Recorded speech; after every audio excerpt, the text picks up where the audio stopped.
Loneliness does not come from having no people around you, but from being unable to communicate the things that seem important to yourself. Carl Jung.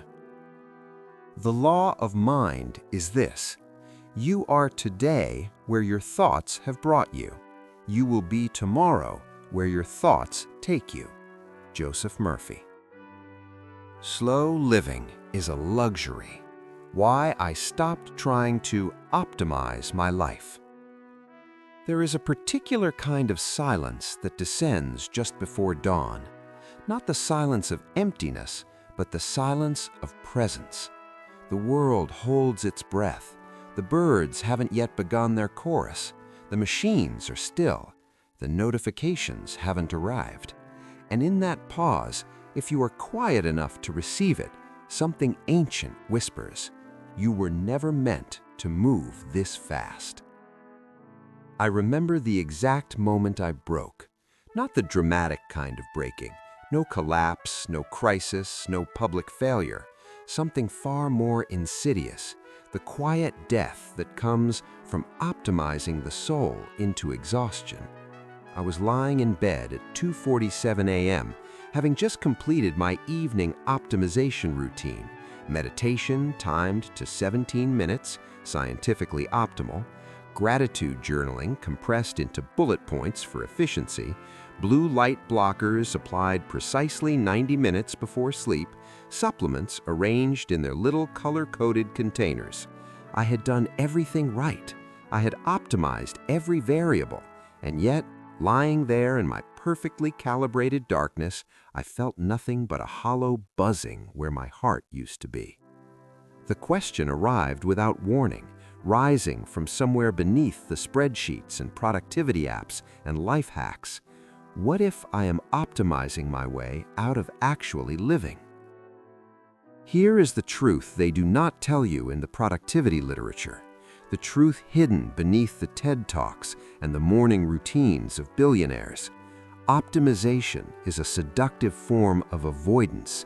It feels like progress while keeping you safely imprisoned within the measurable. It promises mastery while delivering you neatly packaged into a life that looks successful from the outside and feels vacant from the inside. We have become a species obsessed with efficiency, squeezing more into less time, maximizing output, minimizing waste, without ever asking the terrifying question, what if the waste was the point? Consider the slow walk of the monk through the temple garden. From the perspective of the optimizer, this is inefficiency incarnate. No destination, no measurable outcome, no progress toward any tangible goal. Just presence. Just the feel of stone beneath bare feet. Just the way light filters through ancient leaves. Just the simple, radical act of being here now, not as a means to an end, but as the end itself. We have forgotten that stillness is not the absence of movement, it is the presence of depth. The paradox of our age is this: we have more tools for efficiency than any generation in human history, and yet we feel more depleted than ever. We can communicate instantly across oceans, yet loneliness is epidemic. We can access the accumulated wisdom of humanity with a thumb swipe, yet wisdom itself eludes us. We have optimized the surface of life while starving its depth. I stopped trying to optimize my life because I finally understood something the mystics have always known. The deepest waters are always still. The most fertile soil is never hurried. The greatest transformations occur in the dark, beneath the surface, where no metric can measure and no productivity app can track. This is not an argument against ambition. This is not a romantic rejection of achievement. This is something far more dangerous, an invitation to distinguish between moving and growing, between the frantic agitation of the surface and the slow, patient unfolding of the depths. Slow living is not laziness disguised as philosophy. It is not an excuse to abandon your gifts or retreat from your potential. It is rather the recognition that anything truly worth becoming requires the one thing optimization can never give you: time to integrate. The seed does not become a tree by checking boxes. It does not optimize its growth by measuring itself against the seed beside it. It simply receives the soil, the rain, the sun, the dark. It surrenders to a process far more intelligent than its own planning. And in that surrender, it becomes something the seed could never have imagined: an entire ecosystem, a home for birds, shade for the weary, oxygen for the breathing world. What might you become if you stopped trying to optimize and started simply receiving? What if the next chapter of your life is not about doing more, but about being so deeply present that your being becomes the most powerful force in your life? What if the luxury you've been chasing, the freedom, the peace, the sense of enoughness, has been waiting for you this entire time, not at the finish line of your optimization, but in the quiet spaces between your striving? This is not a philosophy for the faint of heart. It requires more courage than any productivity system ever could, because to stop optimizing is to face the terrifying question: who am I when I am not producing? To sit in stillness is to encounter the parts of yourself you've been too busy to feel. To slow down is to risk meeting the depths. But here is what I have found on the other side of my own breaking. The depths are not something to fear. They are the only thing that was ever real. And so we begin, not with a plan, not with a system, not with another framework to optimize your optimization, but with a question that might take the rest of your life to answer fully. What if the life you are meant to live cannot be optimized, only received? The great illusion of our time is that speed equals significance. We have internalized this lie so completely that we no longer recognize it as a lie. It has become the very air we breathe, the water in which we swim. To move fast is to matter. To be busy is to be important. To optimize is to be intelligent. And yet, beneath this collective trance, something vital is dying: the capacity for depth. Let us name the core themes that emerge when we dare to question this trance.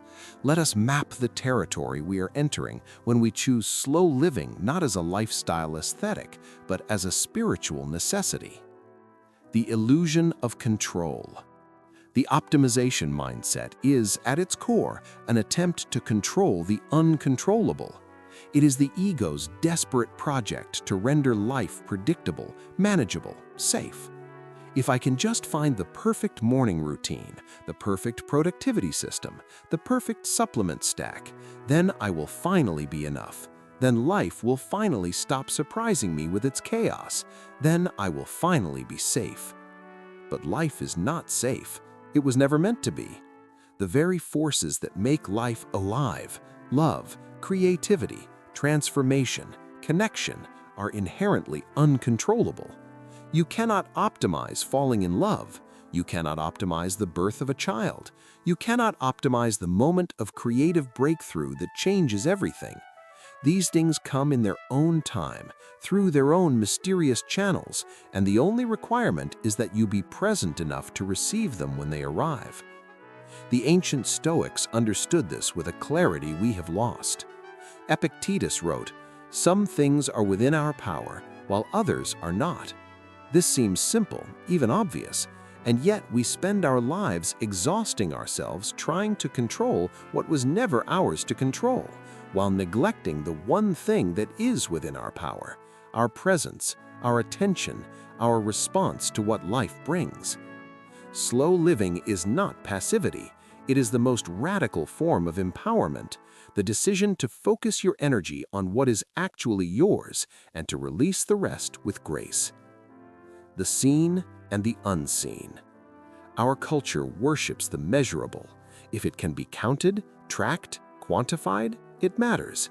If it cannot be reduced to a number, it is suspect. This is the tyranny of the visible, and it has colonized our inner lives. But consider, the most important things in your life have never been measurable. The love you feel for your child, the peace that descends when you watch the sunset, the sense of meaning that arises when you serve something greater than yourself, the quiet knowing that guides you toward a decision that makes no logical sense but feels absolutely right. These things are not measurable, and they are the only things that make life worth living. Slow living is a rebellion against the tyranny of the visible. It is the decision to honor the unseen dimensions of existence, the depths that cannot be quantified, the truths that cannot be captured in data, the wisdom that comes only through silence and patience and the slow accumulation of presence. The philosopher Simone Weil wrote, "Attention is the rarest and purest form of generosity." When you slow down, you are not just being generous to yourself, you are being generous to life itself.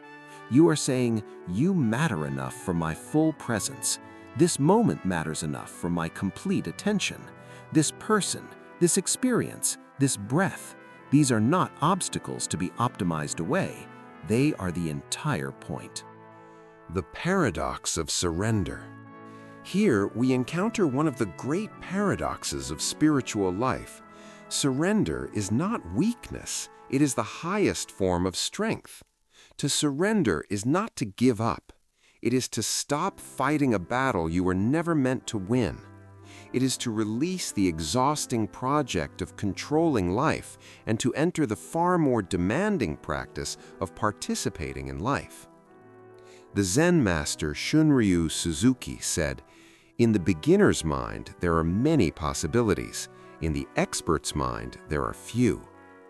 The optimizer is the ultimate expert, certain of the system, convinced of the method, committed to the plan.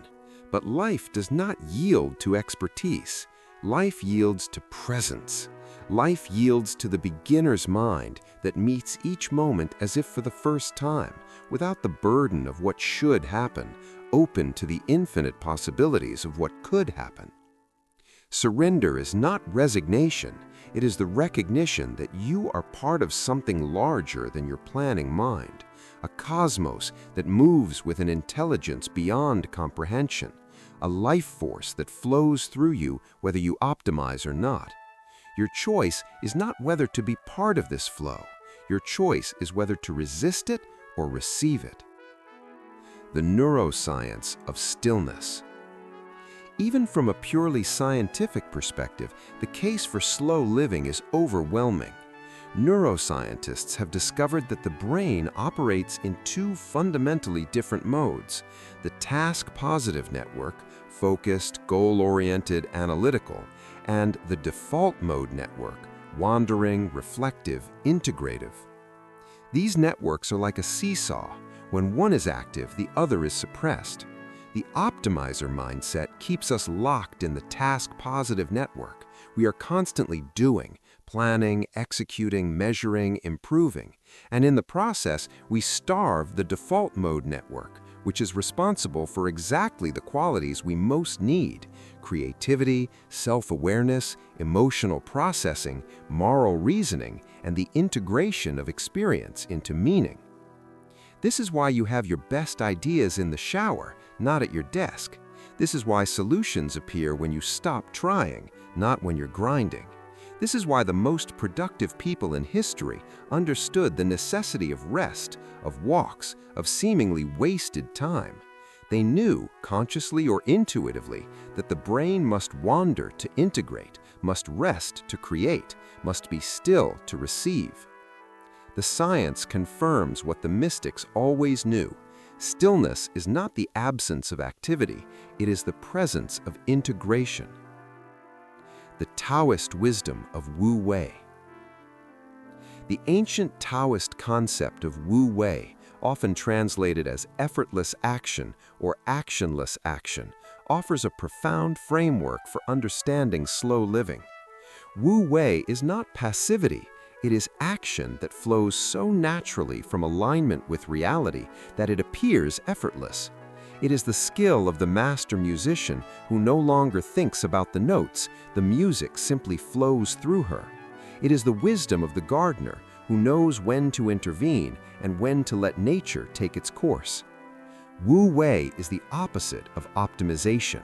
Optimization imposes the will upon reality. Wu Wei aligns the will with reality. Optimization forces. Wu Wei flows. Optimization is the ego's attempt to control. Wu Wei is the soul's surrender to participation. When you stop trying to optimize your life, you are not abandoning responsibility. You are entering a deeper responsibility, the responsibility to be so present, so aware, so aligned with truth that your actions arise spontaneously from wisdom rather than from compulsion. Lao Tzu wrote in the Tao Te Ching, "The master does nothing, yet leaves nothing undone." This is the paradox at the heart of slow living. By ceasing the frantic agitation of optimization, you become available for something far more effective, the quiet, powerful, patient unfolding of your authentic life. The shadow of productivity. We must also name what lies beneath our obsession with optimization, the fear of our own emptiness. If I stop producing, what will I find? If I sit in silence with no agenda, what will arise? If I am not constantly proving my worth through achievement, will I discover that I have no worth at all? This is the shadow of productivity, the unexamined belief that our value is contingent upon our output. And it is a lie, a devastating, soul-crushing lie. Your worth is not contingent upon what you produce. Your value is not measured by your efficiency. Your significance is not determined by your achievements. These are the voices of a culture that has forgotten how to be human, a culture that has traded depth for speed, meaning for metrics, presence for productivity. When you stop optimizing, you are not becoming less valuable. You are finally becoming available to the value that was always there. The value that exists simply because you are here, because you are alive, because you are a unique expression of consciousness in a universe that will never produce another exactly like you. The integration of dimensions. Let us now weave this understanding through the 12 dimensions of conscious life, not as a checklist to optimize, but as a landscape to inhabit with presence. Health and fitness shifts from optimizing biomarkers to listening to the body's wisdom. The body is not a machine to be optimized. It is a temple to be inhabited, a garden to be tended, a mystery to be honored. Emotional life transforms from managing emotions for productivity to welcoming emotions as messengers. The shadow integrated, the heart opened, the full spectrum of feeling embraced as the texture of being alive. Intellectual life deepens from information consumption efficiency to the slow cultivation of wisdom. Not more inputs, but deeper integration. Not faster learning, but truer understanding.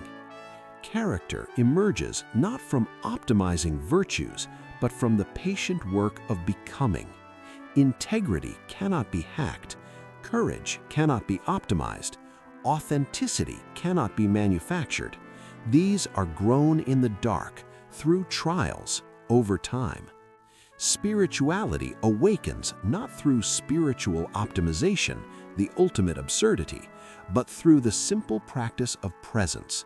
Not techniques to achieve enlightenment, but the radical acceptance of what is. Love and relationships flourish not through relationship hacks, but through the gift of unhurried attention. Presence is the only currency that matters in love. Parenting and legacy shift from optimizing children's outcomes to modeling a life worth living. The greatest gift you can give your children is not a perfectly optimized schedule. It is your own presence, your own peace, your own example of what it means to be fully alive. Social life transforms from networking efficiency to the sacred art of connection. Not more contacts, but deeper friendships. Not broader influence, but truer intimacy. Financial life moves from wealth maximization to conscious abundance. Not more money, but enough money, and the wisdom to know what enough means. Career shifts from career hacking to purposeful contribution, not optimizing for promotion, but aligning with meaning. Quality of life becomes not something to optimize, but something to receive. Joy, gratitude, inner freedom, these are not outcomes of optimization, they are gifts of presence. Life experience deepens from maximizing experiences to fully inhabiting each moment. Not more experiences, but deeper experience of what is already here. This is the territory we are entering. It is not a territory of laziness or avoidance. It is a territory of profound courage. The courage to be present, to receive, to trust that life is happening for you, not just to you. The courage to stop optimizing and start living. There is a story they tell in the high valleys of the Himalayas, a story about a seeker and a sage.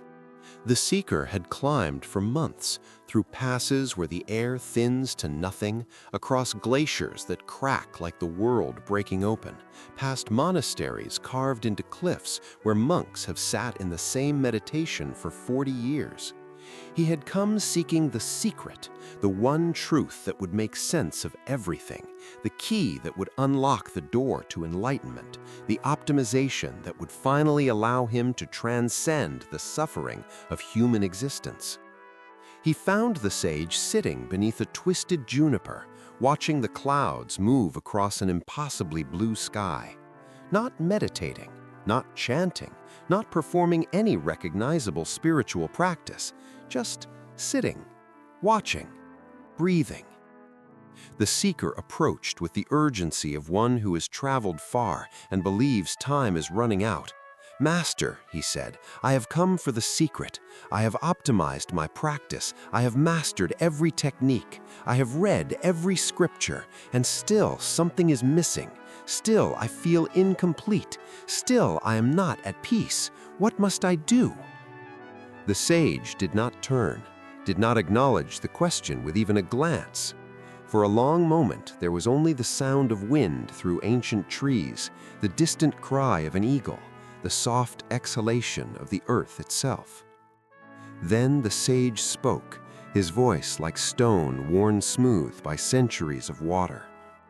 "Do you see that cloud?" The seeker looked up. A single cloud, white as milk, drifted across the blue. "Yes," he said. "And where is it going?" The seeker considered. "East, I think. The wind is carrying it east." "And does the cloud struggle against the wind? Does it consult maps? Does it optimize its journey for maximum efficiency?" "No," he admitted. "It simply moves." "And yet," the sage said, "it arrives. It always arrives. Every cloud that has ever existed has arrived exactly where it needed to be. Not through effort, not through optimization, through surrender to the wind." The seeker felt something shift, the first crack in the armor of his striving.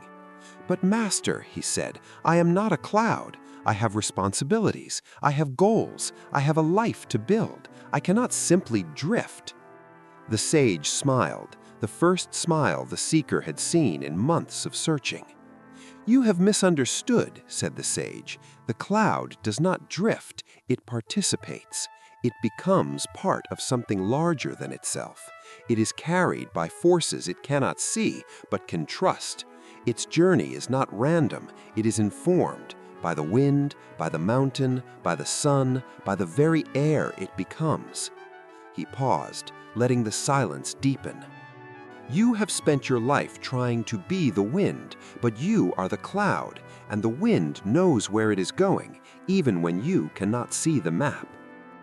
This is the story of every soul that has ever tried to optimize its way to peace. We spend our lives trying to become the wind, trying to control, to direct, to force reality into alignment with our plans. And all the while, we are clouds, beautiful, temporary, perfect clouds, meant to be carried, meant to receive, meant to trust the invisible forces that have guided every soul since the beginning of time. The gardener and the soil. There is another story, this one from the agricultural traditions of ancient Persia. A gardener, renowned for the abundance of his harvest, was approached by a younger man seeking the secret of his success. "Your fruits are the largest in the region," the young man said. "Your vegetables are the most vibrant. Your flowers bloom longer than any others. What is your system? What fertilizer do you use? What irrigation technique? What optimization have you discovered that the rest of us have missed?" The old gardener laughed, a sound like water over stones. "You ask about fertilizer and irrigation," he said. "You ask about techniques and systems, but you have not asked the only question that matters." "What question?" The gardener knelt and placed his hands on the earth. "You have not asked about the soil." The young man looked confused. "The soil? But soil is just soil. The techniques are what matter, the optimization of inputs, the management of variables." The gardener shook his head slowly. "The soil is not just soil. The soil is everything. For 20 years, I have done nothing but tend the soil. I have added compost. I have welcomed worms. I have let fallen leaves decay into richness. I have watered not according to schedule, but according to need. I have let the soil rest, entire seasons when nothing grows, when the earth simply receives. The soil is alive, you see, and when the soil is alive, it does not need to be optimized, it simply needs to be trusted." He picked up a handful of dark, rich earth and let it crumble through his fingers. "The fruits you admire, they are not my achievement, they are the soil's gift. I did not grow them, I simply created the conditions in which they could grow themselves." This is the wisdom we have forgotten. We spend our lives trying to optimize the fruits, the outcomes, the achievements, the visible results. We never think to tend the soil. We never consider that the quality of our lives is not determined by what we produce, but by the depth and richness of the ground from which everything grows. What is your soil? Your presence, your attention, your capacity for stillness, your willingness to receive, your trust in processes you cannot control. These are not measurable. These cannot be optimized, but they are the only things that ultimately matter. The alchemist's error. The ancient alchemists spent centuries searching for the philosopher's stone, the legendary substance that could turn lead into gold. They believed that with the right formula, the right technique, the right optimization of variables, they could transform base metal into precious. They never succeeded, not because they lacked intelligence or dedication, but because they misunderstood the nature of transformation. The real philosopher's stone was not something to be found, it was something to be become. The transformation they sought in metal was a mirror of the transformation they needed in themselves. Lead into gold was not a chemical process, it was a spiritual metaphor. The base metal of the ego, through the fire of presence, the pressure of surrender, the slow work of integration, could be transmuted into the gold of authentic being. But they wanted the shortcut. They wanted the optimization. They wanted the technique that would bypass the work of becoming. Sound familiar? We are the alchemists now, searching for our own philosopher's stone, the perfect morning routine, the ideal productivity system, the supplement stack that will unlock our potential, the meditation technique that will finally bring us peace. We are looking for the formula that will turn the lead of our ordinary lives into the gold of extraordinary achievement. And we are missing the point entirely. The gold was never the goal. The transformation was the goal. The slow, patient, unoptimizable work of becoming, this is the only path to the gold. Not as a destination, but as a byproduct. Not as an achievement, but as an emergence. The star that does not rush. Look up on a clear night, away from city lights, and you will see them, stars that have burned for billions of years. They do not rush, they do not optimize their output, they do not compare themselves to other stars. They simply are, massive, radiant, patient presences in the dark. And yet, in their patient being, they accomplish something beyond anything our optimization could achieve. They forge elements in their cores, carbon, oxygen, iron, that will one day become planets and oceans and the bodies of living creatures. They illuminate worlds, they guide navigators, they inspire poets. They remind every human who has ever looked up that there is something larger than the small, frantic concerns of daily life. The star does not try to be useful, it simply shines. And in its shining, it becomes the source of everything. What might you become if you stopped trying to be useful and started simply shining? What might you contribute if you stopped optimizing your output and started trusting your presence? What might you create if you stopped forcing and started receiving? The river's surrender. Consider the river. It does not fight the terrain. It does not optimize its path. It simply flows, finding the lowest places, following the path of least resistance, surrendering to gravity and the shape of the land. And yet, in its surrender, it carves canyons, it moves mountains, one grain of sand at a time over millennia. It creates ecosystems, it nurtures civilizations, it shapes continents. The river's power does not come from force, it comes from persistence, from patience, from the willingness to keep flowing, keep receiving, keep surrendering to forces larger than itself. You are the river. The resistance you encounter is not an obstacle to be optimized away. It is the terrain that will shape you into something capable of carving canyons. The slowness you fear is not a limitation, it is the very condition of depth. The surrender you resist is not weakness, it is the only path to true power. The final parable. There is a final story, one that contains all the others. It is the story of a man who spent his entire life climbing a mountain. He trained for decades. He optimized every variable. He studied every route. He acquired the best equipment. He planned every detail. On the day of his final ascent, he climbed with perfect efficiency, every movement precise, every decision optimal, every risk calculated. He reached the summit at noon. The view was exactly as he had imagined. He took his photograph, he checked the box, he had achieved his goal. And then he stood there, on top of the world, and felt nothing. The same emptiness he had been climbing to escape, the same hollow buzzing he had hoped the summit would silence. Because the mountain was never the point. The climb was the point, the struggle, the uncertainty, the moments of doubt and fear and unexpected beauty. These were the real journey. But he had optimized them away.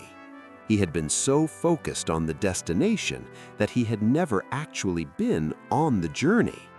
He had climbed the mountain, but he had never been present for a single step. Do not make this mistake.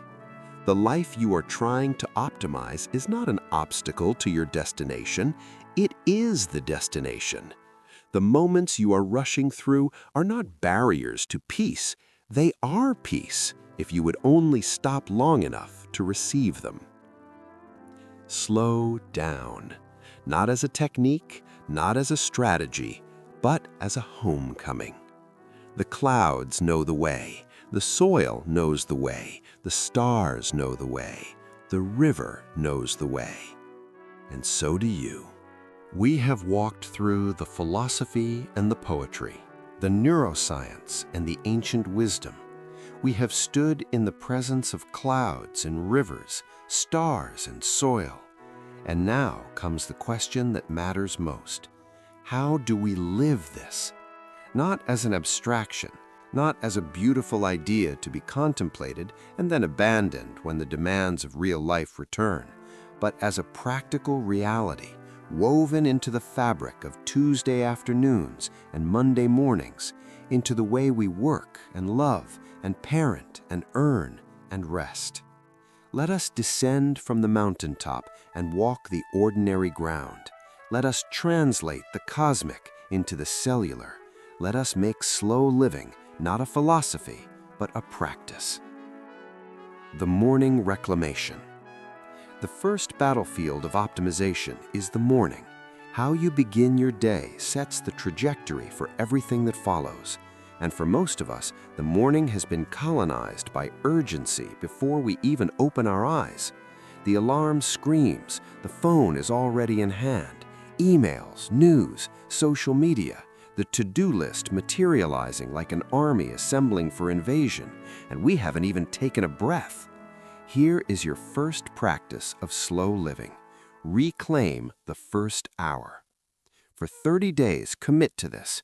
For the first 60 minutes after waking, no screens, no input, no optimization, just presence. What you do in that hour matters less than how you do it.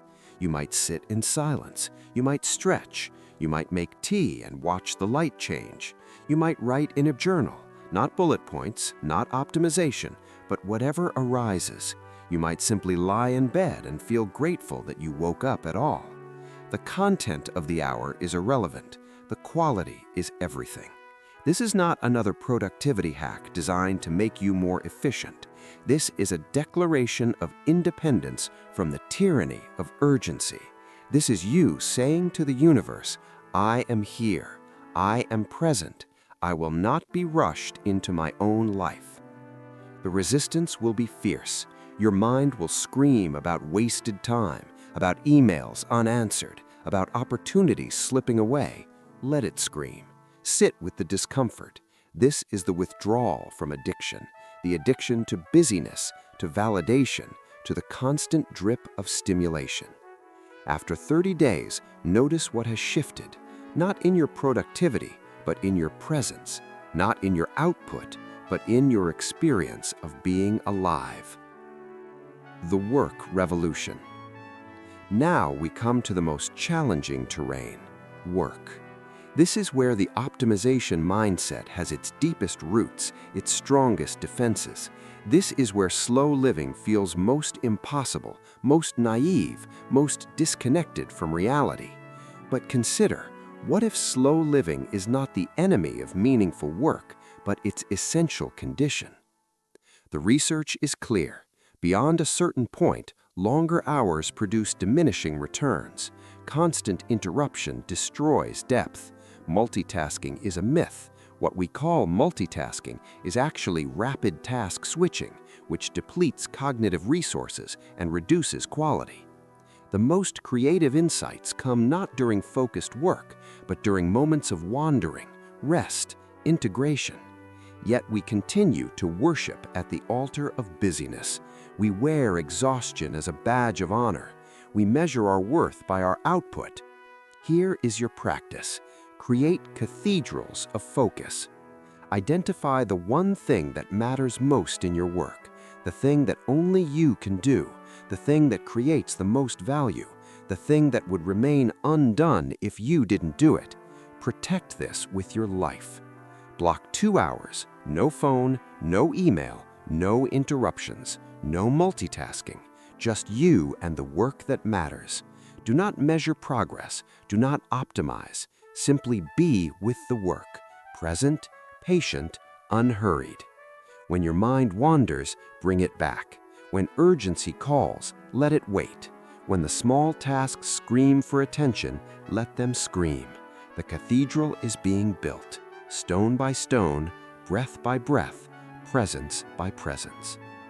After the 2 hours, rest, walk, stare out a window. Let the work integrate. Trust that the next insight will come not from more effort, but from deeper presence. This is not laziness. This is the most productive thing you can do, because it honors the way human beings actually create, actually think, actually contribute. Depth cannot be rushed. Mastery cannot be optimized. The work that matters takes the time it takes. The digital detoxification. We must speak honestly about the elephant in every room, our devices. They are not neutral tools. They are designed deliberately, expertly, with billions of dollars of research to capture and hold our attention. They are optimization machines, optimized to keep us optimizing. Every notification is an interruption. Every scroll is a dispersion of attention. Every ping is a tiny death of presence. You cannot live slowly while carrying a slot machine in your pocket. Here is your practice. Create sacred spaces of disconnection. Start small. 1 hour before bed, phone in another room. No exceptions. Let yourself feel the discomfort of being alone with your thoughts. Let the boredom arise and discover what lives beneath it. Meals without devices, conversations without checking, walks without podcasts, commutes without scrolling. These are not deprivations, they are reclamations of territory that was rightfully yours. After a week, notice, has your anxiety decreased? Has your presence increased? Do you remember what it feels like to simply be without the constant accompaniment of digital noise? The goal is not Luddism, the goal is sovereignty. Technology serves you or it enslaves you. There is no middle ground. The relationship presence. Nowhere is the cost of optimization more devastating than in our relationships. We try to optimize love, to find the right partner, to have the right conversations, to achieve the right outcomes. And in doing so, we miss love entirely. Love cannot be optimized. It can only be received. It arrives in the unguarded moment, the unexpected glance, the ordinary Tuesday when nothing special happens except that you are together. Here is your practice. Give the gift of unhurried attention. Once a week, have a conversation with someone you love, partner, child, friend, parent, with no agenda, no problem to solve, no outcome to achieve, no optimization, just presence. Put the phone away, look at them, really look. Listen not to respond, but to understand. Let there be silence, let there be space, let there be the simple miracle of two human beings sharing time and attention. This is not another item on your to-do list. This is not relationship maintenance. This is the whole point. When you are old and looking back on your life, you will not remember the emails you answered or the tasks you checked off. You will remember these moments, if you were present enough to have them. The financial reckoning. Money is perhaps the most optimized dimension of modern life. We track it, budget it, invest it, maximize it. We measure our worth by it. We sacrifice our presence for it. And yet, money is simply energy, neutral, amoral, a tool. Its value is determined entirely by what we exchange it for. And what are we exchanging it for? Often, we are exchanging time, the only non-renewable resource, for more money than we need, while sacrificing the very things money is supposed to buy: peace, freedom, presence. Here is your practice. Calculate your enough. What is the minimum income required for a life of dignity, security, and presence? Not luxury, presence. not maximum, enough?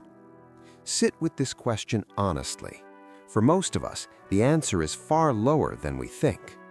Then ask, beyond this point, what am I trading my time for? Is it worth it? What would I do with an extra hour each day if I didn't need the money? What would I be present for? This is not an argument for poverty. This is an argument for clarity. To know what is enough is to be free from the endless pursuit of more. And from that freedom, you can choose, consciously, deliberately, how to spend your irreplaceable days. The body as temple. The body cannot be optimized. It can be honored, it can be listened to, it can be cared for. But the moment we treat it as a machine to be optimized, we lose connection with its wisdom. Here is your practice. Listen before you act. Before you exercise, ask your body what it needs. Before you eat, ask what would nourish. Before you medicate, ask what the symptom is communicating. Before you push through fatigue, ask what the fatigue is protecting. This does not mean never exercising, never eating well, never seeking medical care. It means approaching your body with reverence rather than with the mindset of a mechanic tuning an engine. Your body is not a machine, it is a mystery. It is the temple through which you experience everything. Treat it accordingly. The grief of what we have missed. We must also speak of grief, the grief of realizing what we have missed while we were optimizing, the sunsets we didn't notice, the conversations we weren't present for, the children who grew while we were checking email, the partner who waited while we were just finishing this one thing. This grief is real. It is also redemptive, because to feel it is to wake up. To acknowledge what we have lost is to become capable of receiving what is still here. Do not run from this grief. Let it teach you. Let it soften you. Let it remind you with every pang what actually matters. The everyday practices. Let me offer you a collection of small practices, not as another system to optimize, but as invitations to presence. The one-breath pause. Before answering a notification, before responding to a request, before beginning any new activity, take one conscious breath. Just one. Feel the air enter and leave. This single breath reclaims a moment of presence from the machinery of reactivity. The walking meditation. Once a day, walk somewhere, even if just to the bathroom, as if it were the most important journey of your life. Feel your feet on the ground. Notice the air on your skin. Be completely, utterly present for the miracle of movement. The gratitude pause. 3 times a day, stop whatever you are doing and notice one thing you are grateful for. Not in a journal, not as a productivity tool, just notice. Let the gratitude be felt in your body, not just thought in your mind. The analog hour. 1 hour each day, no screens. Read a physical book. Write with pen and paper. Talk to a human being. Sit in silence. Let your brain remember what it feels like to be fully present in the physical world. The sunset appointment. Once a week, watch the sunset. Not from your car, not while scrolling, actually watch it from beginning to end. Let yourself be awed by the ordinary miracle of a planet turning away from its star. The measurement shift. Finally, we must address the question of measurement. The optimizer in you will ask, how do I know if this is working? How do I measure progress in presence? The answer is, you don't, at least not in the way you're used to. Presence cannot be measured, it can only be felt. Depth cannot be quantified, it can only be experienced. The fruits of slow living are not visible on any dashboard. They are visible in the quality of your life, the depth of your relationships, the peace in your heart. But if you need metrics, here are some possibilities. Do you laugh more? Do you cry more easily? Do you feel more connected to the people you love? Do you wake up with less dread? Do you find yourself noticing beauty in ordinary moments? Do you feel less urgently reactive and more peacefully responsive? Do you have more energy for what matters? Do you sleep more deeply? Do you feel somehow that you have more time even though you were doing less? These are the metrics of presence. They cannot be graphed, but they can be felt. And they are the only metrics that ultimately matter. You have been given enough practices, enough frameworks, enough invitations. The rest is up to you. Not as another project to optimize, not as another goal to achieve, but as a return, a slow, patient, merciful return to the life that has been waiting for you all along. The sun will rise tomorrow. The birds will sing. The ordinary miracles will continue unfolding whether you notice them or not. The only question is, will you be present? And so we arrive here, at the edge of something. Not an ending. There are no endings in this territory, only thresholds. Only the continuous invitation to step more fully into the life that has been waiting for you since before you were born. Let us weave the threads together. Let us gather what we have gathered and hold it close. Let us speak the truth that has been circling us from the beginning. We began with a confession, the moment of breaking, lying in a perfectly optimized bedroom, feeling nothing but hollow buzzing where a heart should be. The recognition that optimization had become a form of avoidance, a way to stay busy enough to never have to face the terrifying question, who am I when I am not producing? We explored the core themes, the illusion of control, the tyranny of the visible, the paradox of surrender. We heard from the Stoics and the neuroscientists, the Taoist sages and the Zen masters. We learned that stillness is not absence, but presence, that depth cannot be rushed, that the most important things in life have never been measurable. We walked through the stories, the cloud and the wind, the gardener and the soil, the alchemist's error, the star that does not rush, the river's surrender. We stood on the summit with the man who had optimized away his own journey, and we felt the grief of his empty triumph. We descended into the practical, the morning reclamation, the cathedrals of focus, the digital detoxification, the relationship presence, the financial reckoning, the body as temple. We gathered small practices, one-breath pauses, walking meditations, sunset appointments, not as another system to optimize, but as invitations to presence. And now we stand here at the threshold of your next chapter. Strip away everything we have discussed, and one truth remains. You are enough. Not when you optimize enough, not when you achieve enough, not when you finally get it right. Right now, in this moment, with all your unfinishedness, all your imperfection, all your beautiful, messy humanity, you are enough. This is not a platitude. This is the most radical truth you will ever encounter. Because if you are enough right now, then the entire optimization project collapses. There is nothing to prove, nothing to earn, nothing to become that you are not already. But, and this is crucial, being enough does not mean being finished. You are enough and you are also becoming. These are not contradictory. The seed is enough as a seed, and it is also becoming a tree. The acorn is enough, and it is also growing into an oak. You are enough right now, and you are also unfolding into the person you are meant to become. The difference is in the quality of the becoming. Are you becoming through striving, through force, through optimization, Or are you becoming through presence, through surrender, through trust? The first path leads to exhaustion and hollow achievement.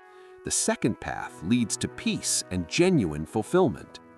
Here is the great paradox we have been circling. When you stop trying to optimize your life, you become capable of living it fully. The person who stops grasping often finds that what they were grasping for arrives on its own. The person who stops forcing often finds that their natural flow carries them further than force ever could. The person who stops measuring often finds that their life becomes more meaningful than any metric could capture. This is not magic, it is simply the way things work. Life flows towards presence. Abundance flows towards gratitude. Love flows towards openness. Meaning flows towards those who are still enough to receive it. You cannot force the river, you can only enter it. You cannot control the wind, you can only raise your sails. You cannot optimize the soul, you can only create the conditions in which it can flourish. Here is the great paradox we've been circling. When you stop trying to optimize your life, you become capable of living it fully. The person who stops grasping often finds that what they were grasping for arrives on its own. The person who stops forcing often finds that their natural flow carries them further than force ever could. The person who stops measuring often finds that their life becomes more meaningful than any metric could capture. This is not magic, it is simply the way things work. Life flows toward presence. Abundance flows toward gratitude. Love flows toward openness. Meaning flows toward those who are still enough to receive it. You cannot force the river, you can only enter it. You cannot control the wind, you can only raise your sails. You cannot optimize the soul, you can only create the conditions in which it can flourish. You have been on a journey, not through these words alone, but through your entire life. Every experience has brought you here. Every joy and every sorrow, every success and every failure, every moment of presence and every moment of absence, all of it has led to this threshold. And now you are being invited to return. Return to yourself. Return to your body. Return to this moment. Return to the simple, radical act of being present for your own life. Not as a project, not as a goal, not as another thing to optimize, but as a homecoming. The sun will rise tomorrow. The birds will sing. The ordinary miracles will continue, and you will be here, fully, completely, irreplaceably here to receive them. Let me offer you one final practice, the only practice that ultimately matters. Be here now. That's it. That's the whole teaching. That's the entire philosophy. That's the sum of every spiritual tradition, every wisdom teaching, every insight from every sage who has ever lived. Be here now. Not later, not when you've optimized enough, not when you've figured it all out. Now. Be here now with your breath. Be here now with your body. Be here now with the person in front of you. Be here now with the task at hand. Be here now with the sky and the earth and the ordinary miracle of existence. Be here now, not as a technique, but as a way of being. When you eat, eat. When you walk, walk. When you love, love. When you work, work. When you rest, rest. Be fully present for whatever you are doing, because whatever you are doing is your life. This is slow living, not a schedule, not a system, not a philosophy, just the willingness to be present for your own existence. Step back for a moment. Imagine the vastness of the universe. Galaxies spinning, stars being born and dying, light traveling for billions of years to reach your eyes. Imagine the improbability of your existence, the chain of ancestors stretching back to the beginning of life, the countless contingencies that had to align for you to be here reading these words in this moment. You are not an accident. You are not a mistake. You are not a random collection of atoms with no meaning. You are the universe becoming aware of itself. You are consciousness experiencing itself through the miracle of a human life. And what does the universe want from you? What does consciousness ask of its own manifestation? Only this: be present. Only this: pay attention. Only this: receive the gift of your own existence with gratitude and awe. The stars do not ask you to optimize. The galaxies do not require your productivity. The cosmos that birthed you asks only that you witness it, that you be fully, completely, joyfully present for the miracle of being alive. So here is the call. Here is the invitation. Here is the threshold. Stop optimizing. Start living. Stop measuring. Start experiencing. Stop striving. Start receiving. Stop rushing. Start being. Not as a rejection of achievement, but as a recontextualization of it. Achieve from presence, not from lack. Create from fullness, not from emptiness. Contribute from overflow, not from striving. The world does not need more optimized humans. The world needs more present humans. People who are so fully alive, so deeply present, so radiantly themselves that their very being becomes a gift to everyone around them. Will you be that? Will you be the one who stops rushing long enough to notice the sunset? Will you be the one who puts the phone down to really see your child? Will you be the one who brings presence into every room, every conversation, every moment? Will you be the one who finally, fully, completely inhabits your own life? We have walked far together.